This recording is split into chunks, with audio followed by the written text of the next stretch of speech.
Hi hello నమస్తే welcome to ANN news. నేను ప్రణయ్.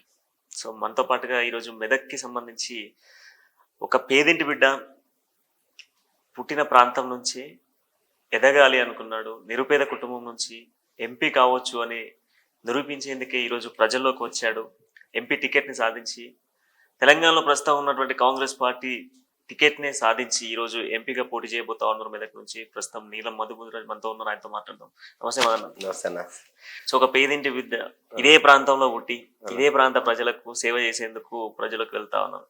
ఎట్లా ఆదరిస్తా ఉన్నారు ప్రజలు? చాలా చాలా గొప్పగా వాళ్ళు మా ఇంటి బిడ్డ వచ్చిండు, మా పేదోళ్ళ ఇళ్ళకించి కష్టపడి వచ్చిన బిడ్డ, ఒక బీసీ బిడ్డ, బడుగు బలైన వర్గాల బిడ్డ. మా ఇంట్లో నుంచి మా కొడుకు పార్లమెంట్కి పోతుండ్రు, మా తమ్ముడు పోతుండని వాళ్ళందరూ కూడా ఆశీర్వాదం ఇస్తారన్న, బ్లెస్సింగ్స్ ఇస్తారు. ఖచ్చితంగా 13వ తారీఖు జరిగే ఎన్నికల్లో కూడా మేము కాంగ్రెస్ పార్టీ అభ్యర్థిని దీవిస్తామని చెప్తారన్న, చేతి గుర్తుకు ఓటేస్తామని చెప్తారన్న. ప్రజలందరూ కూడా సొంతింటి మనిషిలాగా చూసుకుంటారన్న. సో గతంలో ఇదే ప్రాంతం నుంచి ఇందిరమ్మ పాలించినటువంటి ప్రాంతం, తను ఇక్కడ గెలిచినటువంటి ప్రాంతం. గతంలో అనేక ఇండస్ట్రీస్ కూడా ఈ పటాన్ చెరువు ప్రాంతం కావచ్చు, మెదక్ ప్రాంతానికి వచ్చినటువంటి ప్రాంతం. సో మరి ఇప్పుడు నీలం మధు గెలిస్తే ఏం తీసుకురాబోతున్నాడు ప్రజలకి? నీలం మధు గతంలో కూడా కాంగ్రెస్ పార్టీ చేసింది ఈ ప్రాంతంలో. నీలం మధు చేసేది అనేది మానవతావాది అనేది మా ప్రాంత ప్రజలకు, జిల్లా ప్రజలకు, రాష్ట్రంలో కూడా తెలుసు. కానీ కాంగ్రెస్ పార్టీ ఈ ప్రాంతం నుంచి ఇందిరాగాంధీ గారు ప్రధానమంత్రి అయి ఈ ప్రాంతానికి కూడా నిరుద్యోగులకు ఉపాధి ఇవ్వడానికి ఆ రోజులలో ఇండస్ట్రీలు ఇచ్చింది. ఈ ప్రాంతంలో కాంగ్రెస్ ప్రభుత్వం ఉన్నప్పుడే ఇక్కడ ఎన్నో కంపెనీలు వచ్చినాయి. ఈ ప్రాంతాన్ని అభివృద్ధి చేసింది. గవర్నమెంట్ సెక్టార్స్ అన్ని కూడా ఇక్కడ తీసుకొచ్చింది. బిహెచ్ఎల్ అయినా సరే, అగ్రిసైట్ అయినా సరే, ఓడిఎఫ్, అదేవిధంగా మన ఆర్డినెన్స్ ఫ్యాక్టరీ, ఇట్లా చూసుకుంటూ పోతే కంపెనీలు పెట్టి ఈ ప్రాంతం అభివృద్ధి కావాలి, ఇక్కడ ఉన్న నిరుద్యోగులకు ఉద్యోగాలు ఇవ్వాలని చెప్పి ఆ రోజే ఆలోచించిన తల్లి ఇందిరమ్మ. ఈ ప్రాంతంలో ఇందిరాగాంధీ గారు ఆ రోజు ప్రధానమంత్రి అయిన రోజు కూడా ఈ ప్రాంతంలో రైతులకు భూములు ఇచ్చిన తల్లి ఇందిరాగాంధీ గారు. ఎందుకంటే మీరు చూడొచ్చు, గతంలో కాంగ్రెస్ ప్రభుత్వం ఉన్నప్పుడే ఎస్సీలను అడగండి, ఎస్టీలను అడగండి, బీసీలను అడగండి, మైనార్టీలను అడగండి, ఎవరైనా అడగండి, గ్రామాలలో పోయి మీకు ఈ లావణ పట్ట భూములు, అసైన్మెంట్ భూములు ఎవరు ఇచ్చారు అంటే ఇందిరాగాంధీ గారు ఇచ్చారు అంటారు. ఇందిరమ్మ ఇచ్చింది, మాకు భూములు ఇచ్చింది తల్లి ఇందిరాగాంధీ గారు అంటారు. గ్రామాలలో కూడా చూడొచ్చు, ఇండ్ల జాగాలు ఇచ్చి అప్పుడు ఇండ్లు కట్టించిన తల్లి కూడా ఇందిరాగాంధీ గారు. మేము సొంత ఇంట్లో ఇల్లులో ఉంటున్నామంటే ఇందిరాగాంధీ గారి పుణ్యమే అని చెప్తారు. ఇందిరాగాంధీ గారు ప్రజల పట్ల, పేదల పట్ల ప్రేమ ఉన్న తల్లి ఇందిరాగాంధీ గారు. ఆ గడ్డ నుంచి నన్ను కూడా బీసీ బిడ్డను పంపిస్తారు కాబట్టి మెదక్ ప్రజలందరూ కూడా బీసీకి ఎంపీగా ఆశీర్వాదం ఇచ్చి అన్ని వర్గాల ప్రజలందరూ కూడా ఆశీర్వాదం ఇస్తారు. ఖచ్చితంగా గెలిచిన తర్వాత కూడా ఈ ప్రాంతానికి కావాల్సిన నిధులు, కేంద్రం నుంచి వచ్చే నిధులు తీసుకొచ్చి, రాష్ట్రంలో కూడా మేమే ప్రభుత్వం ఉన్నాం, కాంగ్రెస్ ప్రభుత్వం ఉంది, ప్రజా పాలన నడుస్తుంది కాబట్టి రాష్ట్ర నిధులు, కేంద్రం నుంచి వచ్చే నిధులు అనేది తీసుకొచ్చి ఈ ప్రాంతాన్ని అభివృద్ధి చేస్తా. యువత అంతా కోరుకున్నది ఏంటంటే, గత 10 ఏళ్ళ నుంచి ప్రభుత్వాలు ఉన్నాయి, 2 ప్రభుత్వాలు ఉన్నాయి, బీఆర్ఎస్, బీజేపీ ఉన్నది. బీజేపీ ఏం చెప్పింది? సంవత్సరానికి 2 కోట్ల ఉద్యోగాలు ఇస్తాం మేము కేంద్రంలో అధికారంలో వస్తాయని చెప్పింది. 10 ఏళ్లలో సుమారుగా 20 కోట్ల ఉద్యోగాలు ఇవ్వాలి. మరి 20 కోట్ల ఉద్యోగాలు ఇవ్వలేకపోయి ఇంకా 30 లక్షల ఉద్యోగాలు ఖాళీ ఉన్నాయి. మరి ఆ ఖాళీలు కూడా భర్తీ చేయలేదు. కానీ మా రాహుల్ గాంధీ గారు ఒక మాట చెప్పారు తూగుడాల, మేము గెలిచిన తర్వాత కూడా యువతకు ఖచ్చితమైన ఉద్యోగం ఇచ్చి 1 లక్ష రూపాయలు ఇస్తామని చెప్పి తెలియజేశారు. మేము పేద ప్రజల పట్ల ఉండే పార్టీ, పేదల గురించి ఆలోచించే పార్టీ కాంగ్రెస్ పార్టీ. సో పేదల కోసం ఆలోచించే పార్టీ కాంగ్రెస్ పార్టీ. బట్ ఒక ట్రబుల్ షూటర్, ఒక మాటల తూట, ఒక బీసీ బిడ్డ పేద కుటుంబం నుంచి రాజకీయాల్లోకి వచ్చిన నాయకుడు. సో మరి ఎట్లా ఉండబోతోంది ఈ పోటీ? ఒక ఆయన మాటలతోనే కోటలు కడతా ఉంటాడు, ఇంకొక ఆయన ఎప్పుడు పార్టీలో ఉన్నటువంటి నాయకులు తీసుకునేందుకు ప్రయత్నాలు చేస్తూ ఉంటాడు. ఒక వ్యక్తి, ఇప్పుడు మీరున్నారు, ఒక పేద కుటుంబం నుంచి వచ్చి ప్రజాక్షేత్రంలో ఇప్పుడు ప్రజల్లోకి వెళ్తా ఉన్నారు. సో మరి ఎట్లా ఉండబోతుంది పోటీ? మాటకారి ఉండొచ్చు కానీ పని కూడా చూస్తారు కదా, వ్యక్తిత్వం కూడా చూస్తారు కదా. ఆ వ్యక్తి ఎలాంటి వాడు, ప్రేమతో ఉండా, మాకు మర్యాద ఇస్తాడా, అందుబాటులో ఉంటాడా నాయకుడు. ఇప్పుడు 2 నాయకులు ఎంపీ క్యాండిడేట్లు ఉన్నారు. ఈ 2 నాయకులు కూడా, ఒక ఆయన మాటకారిగా చెప్తాడు, దుబాక ప్రజలను అడగండి మీరు పోయి, అక్కడ ఉప ఎన్నికల్లో ఎమ్మెల్యే గెలిచారు, ఎన్ని రోజులు అందుబాటులో ఉన్నాడు, కేంద్రం నుంచి ఎన్ని నిధులు తీసుకొచ్చాడు.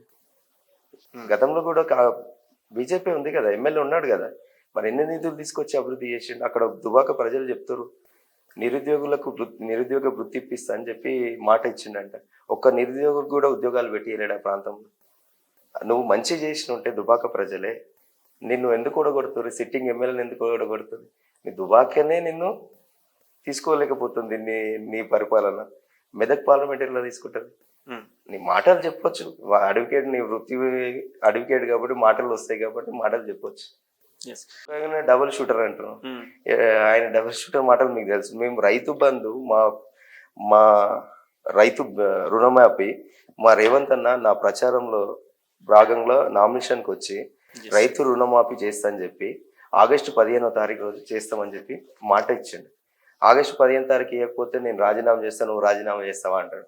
అంటే నీ అంటే నీకు చిత్తశుద్ధి ఉందా? మేము ఖచ్చితంగా చెప్తున్నాం. ఏడుపాయల దుర్గమ్మ మీద ఒట్టేసి చెప్పినాం, మెదక్ చర్చి మీద ఒట్టేసి చెప్పినాం. మేము ఆగస్టు 15వ తారీఖు రోజు రుణమాఫీ 2 లక్షల రుణమాఫీ చేస్తామని చెప్పినాం. నువ్వు మాట మీద ఉంటే మాట మీద ఉండండి. ఒకసారి 15వ తారీఖు రోజు మేము రుణమాఫీ చేసిన తర్వాత నీ రాజీనామా లెటర్ స్పీకర్ దగ్గర తీసుకొని రండి. నీ రాజీనామా అమలు చేస్తాం, రైతు రుణమాఫీ కూడా చేస్తాం. సో గతంలో మెదక్ నియోజకవర్గం కావచ్చు, మెదక్ పార్లమెంట్ సెగ్మెంట్ లో మేము చేసిన అభివృద్ధి చాలా ఉంది 10 ఏళ్లలో. గతంలో ఈ ప్రాంతంలో ఉన్నటువంటి పేదవాళ్ళు ఇప్పుడు ఎట్లా ఉన్నారు, అప్పుడు ఎట్లా ఉన్నారు, ఇప్పుడు ఎట్లా ఉన్నాయి ఇక్కడ ఉన్న భూమి ధరలు అని చెప్పేసి హరీష్ రావు మొన్న ఒక కౌంటర్ మాట్లాడుతున్నాం. సో ఇప్పటికైనా చూడండి, 10 ఏళ్లలో మేము చేసిన అభివృద్ధి ఎక్కువ, ఈ 40 రోజులు 4 నెలల్లో కాంగ్రెస్ చేసింది ఏమీ లేదు, ఇక చేసేది కూడా ఏం లేదు అన్నటువంటి పాయింట్ కూడా ప్రజల్లోకి తీసుకెళ్తా ఉన్నాం. సో దీన్ని నీలమ్మ ఎట్లా ఎదుర్కోబోతుంది అన్న? గత 10 ఏళ్ల నుంచి నువ్వు చేసినట్టు అభివృద్ధి చేసినట్టే సంగారెడ్డి, పటాన్చెరు, నర్సాపూర్, మెదక్, సిద్దిపేట్, గజ్వెల్, దుబాకకి వెళ్దాం. ఎంతమందికి డబుల్ బెడ్రూమ్లు కట్టించారో అడుగుదాం. బీఆర్ఎస్ 10 ఏళ్ళ నుంచి ఉంది కదా, ఎంతమందికి డబుల్ బెడ్రూమ్లు ఇచ్చిందో అడుగుదాం. ఎంతమందికి ఎస్సీలకు భూములు ఇచ్చిందో అడుగుదాం. దళితులకు భూములు ఇస్తానని చెప్పారు కదా, మరి దళితులకు భూములు ఇచ్చారా అని అడుగుదాం. అభివృద్ధి చేసినట్టు కదా.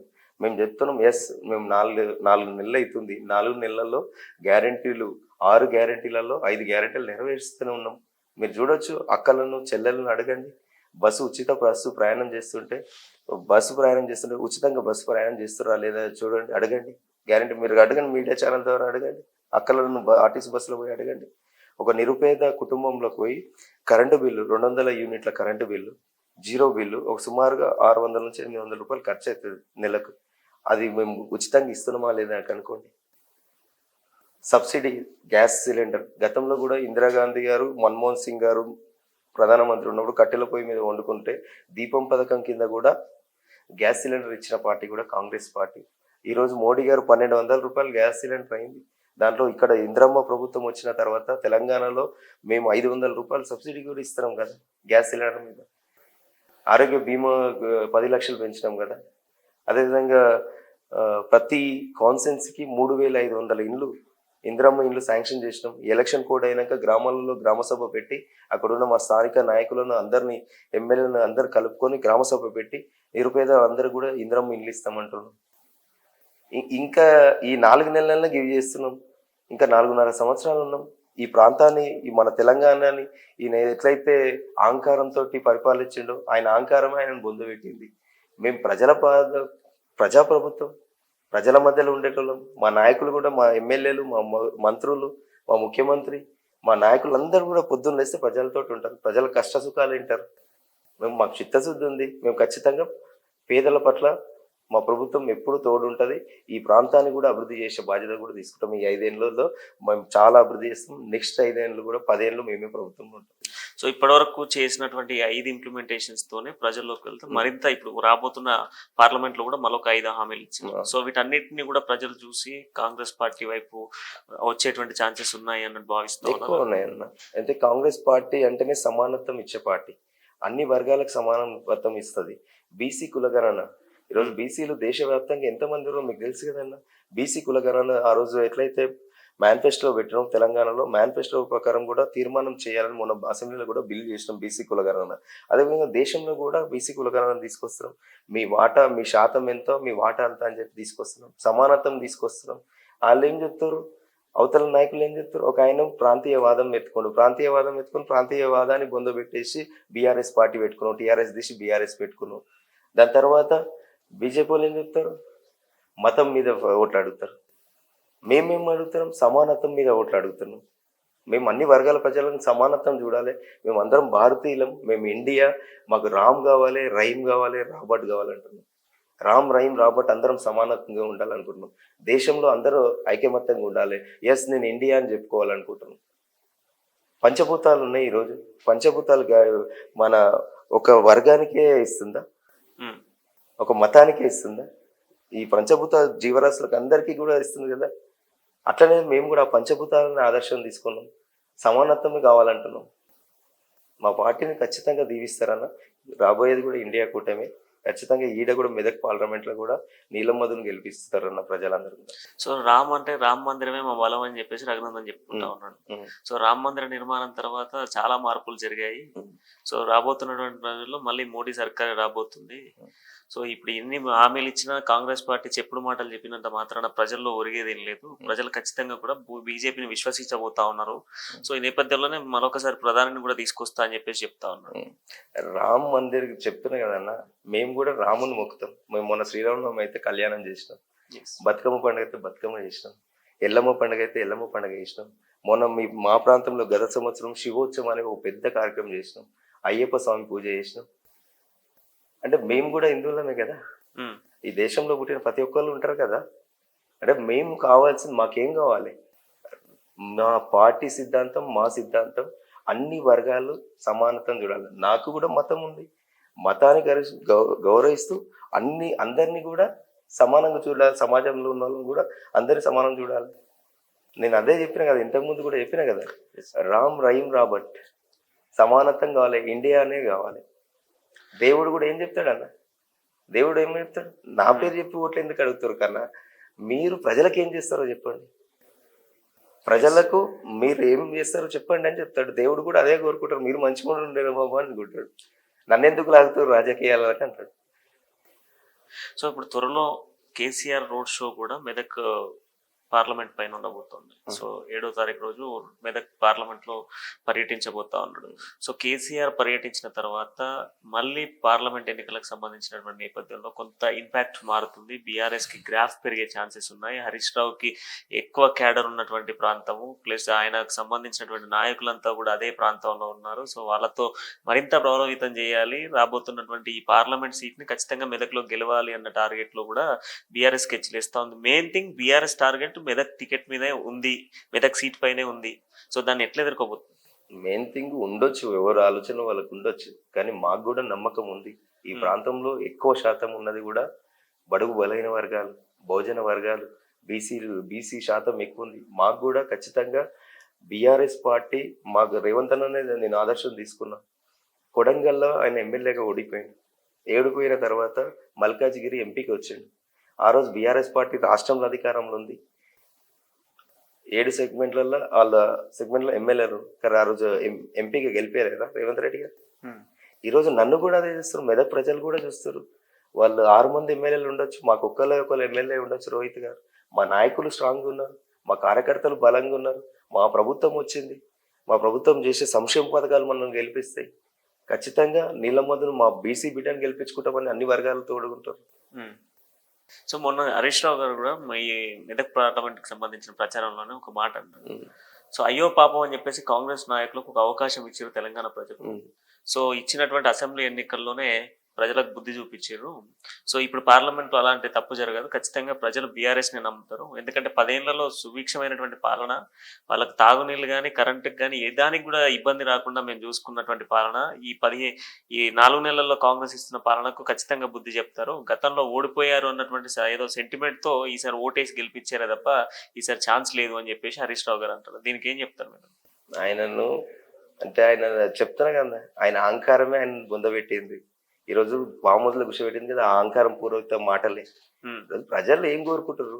కాంగ్రెస్ పార్టీ నమ్మిరు, కాంగ్రెస్ పార్టీని దీవించారు. 4 నెలల్లో ఎట్లా వ్యతిరేకం వస్తుంది అనుకుంటారు? 4 నెలల్లో ఆల్రెడీ చేస్తున్నాం కదా, గ్యారెంటీలు చేస్తున్నాం కదా. నువ్వు చేసినట్టే నిన్నే ఎందుకు గెలిపిస్తారు కదా, నీ ప్రభుత్వం వస్తుండే కదా. మీ మీద నమ్మకం లేకనే కదా కాంగ్రెస్ ప్రభుత్వం వచ్చింది. ఖచ్చితంగా 5 ఏళ్ళు మేము పేద ప్రజలకు, అన్ని వర్గాల ప్రజలకు కూడా తోడు ఉంటాము. వాళ్ళని గుండెలు పెట్టుకొని చూసుకుంటే నాయకులు మా దగ్గర. సీఎం గారు, హరీష్ రావు గారు చెప్తూనే ఉంటారు మాటలు. ఆయన మాటలలో కోటలు ఉంటాయి. ఆ రోజు కూడా తెలంగాణ ఉద్యమంలో మీరు చూడొచ్చు. ఎంతో మందిని బలిదానం నీ రెచ్చగొట్టే మాటలతోటి బలిదానం చేసినావు. పెట్రోల్ బాటిల్ పట్టుకుంటావు, అగ్గిపెట్టే దొరకదు. ఉమ్. ఈ రోజు కూడా మళ్ళీ అలాంటి మాటలు, రెచ్చగొట్టే మాటలు మాట్లాడతారు. ప్రజలందరూ విశ్వసిస్తారు మా ప్రభుత్వాన్ని దీవించారు. రేపు పార్లమెంట్ లో కూడా సుమారుగా మేము 14 సీట్లు గెలుస్తాం. సో 14లో ఒకటి. మెదక్ ఖచ్చితంగా గెలుస్తాం. 1,00,000 ఓట్ల మెజారిటీతో గెలుస్తాం. ఎస్. సో ఇప్పుడు కంపేర్ చేసుకుంటే అసెంబ్లీకి పార్లమెంట్కి చాలా డిఫరెన్స్ ఉంటుంది. సో అసెంబ్లీలో దాదాపు 4-5 లక్షల ఓటర్స్ ఉంటే ఏకంగా ఇప్పుడు పార్లమెంట్ వచ్చేటప్పటికి దాదాపు మెదక్కి 18 లక్షల 12,000. ఎస్, ఆల్మోస్ట్ 18 లక్షలు. సో పటాన్ చెరువు నియోజకవర్గం నుంచి ఏకంగా ఇప్పుడు మెదక్ జిల్లాకి వెళ్ళారు. సో ఒక నియోజకవర్గ నాయకుడి నుంచి సో జిల్లా నాయకుడికి అయిపోయారు ఇప్పుడు మీరు. సో ఇప్పుడు 18 లక్షల మంది బలగం అంతా ఇప్పుడు మీకు కావాలి అంతే. సో మరి ఏం చేస్తారు అంటే వాళ్ళ బలం కానీ లేదా వాళ్ళ ఆశీస్సులు కానీ రేపు పొద్దున ఎలక్షన్ లో మీకు రావాలి అని అంటే సో మీరేం చెప్తారు అసలు వాళ్ళకి? 18 లక్షల ఓట్లకు ఒకటే చెప్తున్నా, నీలం మధు అనేటోడు ఈ ప్రాంతం నుంచి ఎంపీ గెలిచిన తర్వాత అంటే ప్రభుత్వం నుంచి చేసే పనులు, కేంద్రం నుంచి వచ్చే నిధులు తీసుకొస్తాం, రాష్ట్రం నుంచి వచ్చే నిధులు తీసుకొచ్చి అన్ని అభివృద్ధి చేస్తాం. నేను పర్సనల్గా ఎంపీ అయినాక ఈ ప్రాంత ప్రజలకు ప్రతి సెగ్మెంట్లో ఒకరోజు అందుబాటులో ఉండి అక్కడ ఏవైతే ప్రాబ్లమ్స్ ఉన్నాయి, యువతకు ఉద్యోగాల విషయంలో, అదేవిధంగా కాలనీలలో మౌలిక వసతుల విషయంలో, రైతుల సమస్యలు, మహిళల సమస్యలు, ఇవన్నీ కూడా అక్కడ ఆ సెగ్మెంట్లో కూర్చొని సిట్టింగ్ ఎమ్మెల్యే ఉంటే రోహిత్ గారు ఉన్నారు, మాకు ఎమ్మెల్యేను, మా కాంగ్రెస్ క్యాంప్ కార్యాలయాలు ఉన్నాయి, మా సర్పంచ్లు ఉంటారు, మా జడ్పీటీసీలు, మా వాళ్ళు ఉంటారు, అందరూ కార్యకర్తలు అందరూ తీసుకొని సమీక్ష తీసుకొని ప్రతి కాన్స్టిట్యున్సీలో రివ్యూలు పెట్టి ఎక్కడైతే సమస్యలు ఉన్నాయో ఆ సమస్యల పరిష్కారంగా అందుబాటులో ఉండే నాయకుల్లాగా ఉంటా అని చెప్పి తెలియజేస్తున్నా. అట్లా విధంగా ఉద్యోగాలు చాలా మంది యువత గవర్నమెంట్ వచ్చే ఉద్యోగాలు వస్తాయి, గవర్నమెంట్ ఉద్యోగాలు కాకుండా కూడా మీరు ఎంపీ గెలిచినాక నన్ను అడుగుతారు యూత్ అనేది, నేను కూడా యూత్ కాబట్టి వాళ్ళందరూ అడుగుతారు అన్న గవర్నమెంట్ ఉద్యోగాలు కొందరికి వస్తాయి, అవి ఎగ్జామ్స్ మెరిట్ ప్రకారం ఉద్యోగాలు వస్తాయి, మిగతా యువతకు కూడా కొద్దిగా మీరు ఈ ప్రాంతంలో యువతకు ఉద్యోగాలు ఇప్పించే బాధ్యత తీసుకోవాలన్న ప్రైవేట్ సెక్టార్లతో అంటే ఖచ్చితంగా చెప్పిన. నేను గెలిచిన తర్వాత ప్రతి 6 నెలలకు ఒకసారి 7 సెగ్మెంట్లలో జాబ్ మేళాలు పెట్టించి అన్ని ఇండస్ట్రీలతో మాట్లాడి జాబ్ మేళాలు పెట్టించి వాళ్ళకు ఉద్యోగాలు ఇప్పించే బాధ్యత తీసుకుంటా అని చెప్తున్నాను. సో ఇప్పుడు పటాన్ చెరువుకు సంబంధించి మనం కొంత మాట్లాడుకుంటే ఇక్కడ చాలా వరకు కంపెనీస్ ఉన్నాయి. సో ఈ కంపెనీస్లలో దాదాపు ఇక్కడ స్థానిక ఎమ్మెల్యే సో కొంత ఆయన ఇన్ఫ్లుయెన్స్ వాడి ఆయనకు సంబంధించినటువంటి వ్యక్తులను వేరే రాష్ట్రాల నుంచి తీసుకొచ్చి పెట్టారు. సో ఆల్మోస్ట్ చాలా కంపెనీస్లలో వాళ్ళే ఉన్నారు అన్నటువంటి ఒక చర్చ జాగింది. సో చాలా సందర్భాలలో స్థానికులకు ఉద్యోగాలు కావాలి, అది కూడా మేజర్ గా చెప్తారు. ఆ మేజర్ పాయింట్ మీద గతంలో గొడవలు కూడా జరిగాయి ఇండస్ట్రీస్. సో ఈ పాయింట్ ని రేపు పొద్దున ప్రజలకు చెప్పబోతా ఉన్నారు, రేపు ఖచ్చితంగా స్థానికత నాయకులకు కల్పిస్తా అంటున్నారు కదా, అందుకే కదా జాబ్ మేళ పెట్టి ఉద్యోగాలు ఇప్పిస్తా స్థానికులకు, అదేవిధంగా సెటిలర్ ఉన్న వాళ్ళు ఫస్ట్ ఎక్కువ శాతం స్థానికులకు ఇప్పించి తర్వాత ఎవరైతే మన ప్రాంతానికి వచ్చి మన దగ్గర ఉన్న అందరికి కూడా ఉద్యోగాలు ఇప్పించే బాధ్యత తీసుకుంటాను. సో గత అసెంబ్లీ ఎన్నికల్లో జరిగినటువంటి ఇష్యూస్ బేస్ చేసుకుని బీఆర్ఎస్ కానీ బీజేపీ కానీ ఇప్పుడు నీలం మధు పైన ట్రోల్స్ చేస్తాం. సో దీన్ని ఎట్లా ఎదుర్కొంటారు నీలం మధు అన్న? ట్రోల్స్ చేస్తుంటే ఆ రోజు ఒక ఆత్మగౌరవం గురించి ఫైట్ చేసిన, నా కార్యకర్తలకు, నన్ను నమ్ముకున్న ప్రజలకు నేను ఆ రోజు ఒక బీసీ బిడ్డగా ఆత్మగౌరవం గురించి, ఒక సీటు ఇవ్వలేవు అని చెప్పి గలం ఎత్తి ఆత్మగౌరవం గురించి ఒక మాట చెప్పిన అందరికీ. ఎందుకంటే ఆ రోజు మీరు చూడవచ్చు బీఆర్ఎస్ పార్టీ ఒక బీసీలకు చిన్న చూపు చూసింది, అందులో మా వర్గానికి ఒక సీటు కూడా ఇయ్యకపోతే దాని మీద గలం ఎత్తి ఒక ఆత్మగౌరవం ఎత్తుకొచ్చినది. తీసుకున్న దాని మీద ఆత్మగౌరవం గురించి ఎత్తినప్పుడు నేను ఆత్మగౌరవం మీద నిలబడాలి కదా. నీలం మధు అనేటోడు బ్యాలెట్లు ఉంటాడని చెప్పిండు ఆ రోజు. నీలం మధు బ్యాలెట్లు ఉంటాడు, మాట మీద నిలబడి బ్యాలెట్లు ఉన్నాడు. ఏ ఇంటర్వ్యూలన్నా చూడండి, నేను నీలం మధు అనేటోడు బ్యాలెట్ల గుర్తుంటది అని చెప్పిన. సో బట్ అప్పుడు గుర్తుంటది అని చెప్పినటువంటి నీలం మధు మాటల్ని ఈ రోజు వాళ్ళ ఎన్నికలకు వచ్చేటప్పటికి సో ఒక బీసీ బిడ్డ వస్తా ఉన్నాడు, ప్రజల్లోకి వస్తా ఉన్నాడు, ఒక నాయకుడు వస్తా ఉన్నాడు అన్న నేపథ్యంలో కూడా ఇప్పుడు దాన్ని కొంత కాంట్రవర్సీ చేసి చూపిస్తా ఉన్నారు ప్రజలకి. వాళ్ళ దురహంకారాలు మీకు అన్నీ తెలుసు. వాళ్ళేమో ఎన్ని పార్టీలైనా మారవచ్చు, ఆయన టీఆర్ఎస్ జిల్లా అధ్యక్షుడు చేసి రావచ్చు, తర్వాత కాంగ్రెస్ లో కండు వేసుకోవచ్చు, తర్వాత ఇప్పుడు బీజేపీలో ఉండొచ్చు. ఆయన ట్రోల్ చేయడానికే ఆయనకి ఎన్నైనా ఉండొచ్చు. కానీ ఒక బడుగు బలైన వర్గాల బిడ్డ మాట మీద ఉండి ఆ రోజు బ్యాలెట్లు ఉంటామన్నందుకు బ్యాలెట్లు ఉండడం ట్రోల్ చేస్తుంటారు వాళ్ళు. ఉమ్, అదే వాళ్ళు 3 పార్టీలు చేంజ్ కావచ్చు, వాళ్ళ దురహంకారం ఉండొచ్చు, వాళ్ళకేం ఉండదు. ఉమ్. ఒక బడుగు బలైన వర్గాల బిడ్డలు చేస్తేనే తప్పు, వాళ్ళకి ట్రోల్ చేస్తుంటాం. సో ఇప్పుడు రాష్ట్ర ముఖ్యమంత్రి కావచ్చు, లేదనుకుంటే స్థానికేత మంత్రి, జిల్లా మంత్రి కూడా ఉన్నారు, దామోదర్ రాజనరసింహ గారు. సో ఇప్పుడు మీరంతా కలిసి ప్రచారంలోకి వెళ్తా ఉన్నారు. సో స్థానికేతంగా ప్రస్తుతం ఉన్నటువంటి మెదక్ జిల్లాలో గతంలో మీరు చూశారు, ఇప్పుడు ఉన్నటువంటి గతంలో ఉన్నటువంటి బీఆర్ఎస్ పార్టీకి సంబంధించినటువంటి అవినీతి చాలా జరిగింది అన్నటువంటి వాస్తవాలు బయటకు వచ్చాయి. సో భూ కబ్జాలకు సంబంధించినటువంటి అంశం మెదక్లోనే ఎక్కువ జరిగింది. సో వీటికి సంబంధించి ప్రజలు ఎవరైనా వివరించేటువంటి ప్రయత్నం చేస్తారు? చాలా చాలా వివరిస్తారు.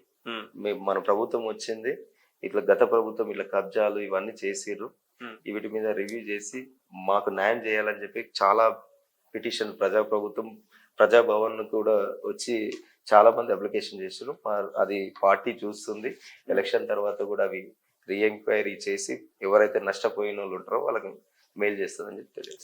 సో ప్రజాపాలన అన్నారు, కానీ ప్రజల్ని పట్టించుకోవట్లేదు. ప్రజలకు అన్ని సౌకర్యాలు కల్పిస్తామన్నారు, కానీ ఈరోజు ప్రజలు ఊసెత్తట్లేదు. రైతాంగానికి నీళ్ళు ఇవ్వట్లేదు, రైతులకు రుణమాఫీ చేయట్లేదు, రైతు బంధు 3 ఎకరాల లోపు దాటిన వాళ్ళకి ఎవరికి రైతు బంధు పడలేదు. వీటన్నిటికి సంబంధించి కాంగ్రెస్ పార్టీ ఏం చెప్తుంది? ఈరోజు కాంగ్రెస్ పార్టీ ఏదో ఎన్నికల్లో పబ్బం గడిపేందుకు ఈ ఎన్నికలు అనేటువంటి ఆనకట్టను వేసుకొని, ఎన్నికల కోడ్ అనేటువంటి ఒక ఆనకట్టను వేసుకొని ఈరోజు మళ్ళీ ప్రజల్ని ప్రలోభ పెట్టేందుకే ఏదైతే ఆగస్టు 15 అటువంటి డెడ్ లైన్ పెట్టిర్రో, ఈ ఆగస్టు 15 డెడ్ లైన్ అనేది కేవలం ఎంపీ ఎలక్షన్స్ లో గెలిచి వెళ్ళడానికి కోసమే అని చెప్పేసి తెల్లారులేస్తే బీజేపీ కానీ లేదా బీఆర్ఎస్ కానీ ఇదే పాయింట్ని తీసుకొని ప్రజలకు వెళ్తాం. వేరే పాయింట్ ఏం లేదు, ప్రజలకు ఏం చేస్తాము అనేటువంటి హామీలు కాదు, ఈ పాయింట్ని తీసుకొని వెళ్తాం. వాళ్ళు అదే తీసుకుపోతారు. నిజాన్ని కూడా అబద్ధంగా చెప్తుంటాడు ఆయన హరీష్ రావు గారు. మేము చెప్పినాం కదా, సన్నకారు రైతులు 5 ఎకరాల లోపు ఉన్న రైతులకు అందరికి కూడా రైతు బంధు పడ్డది. మీరు చెక్ చేసుకోండి, 99% 5 ఎకరాల లోపు ఉన్న వాళ్ళకి అందరికీ రైతు బంధు వేసినాం. మీ లేక లేఅవుట్లు అయిపోయిన వాళ్ళకు వాళ్ళ పాస్బుక్లు ఉంటే కూడా, రోడ్లు ఉంటే కూడా రైతు బంధు వేయలేము. జమీందారులకు 100 ఎకరాలు ఉన్న వాళ్ళకు రైతు బంధు వేస్తలేము. చిన్నకారు సన్నకారు రైతులు 5 ఎకరాల లోపు ఉన్న వాళ్ళకి అందరికీ కూడా రైతు బంధు ఇస్తున్నాం. మేము అవి కూడా ఈ ఎలక్షన్ అయిపోయినాక తర్వాత కూడా వీటి మీద కూడా రివ్యూ చేసి ఎవరైతే అర్హులు ఉన్నారో రైతు బంధు ఏ ప్రజలకు ఏ రైతుకు అవసరం ఉందో వాళ్ళకు రైతు బంధు ఇస్తున్నాం అన్న. మీరు కావాలంటే తీసుకోండి, రాష్ట్ర ప్రభుత్వం నుంచి ఒక లెటర్ ఇవ్వండి, ఆర్టీ యాక్ట్ కింద మేము ఇస్తాం. సో కౌలు రైతులకు సంబంధించినటువంటి అంశం కూడా ఇప్పుడు తెరపై చాలా తిరుగుతా ఉంది. సో 500 బోనస్ ఇస్తా అన్నారు, ఇవ్వలేదు.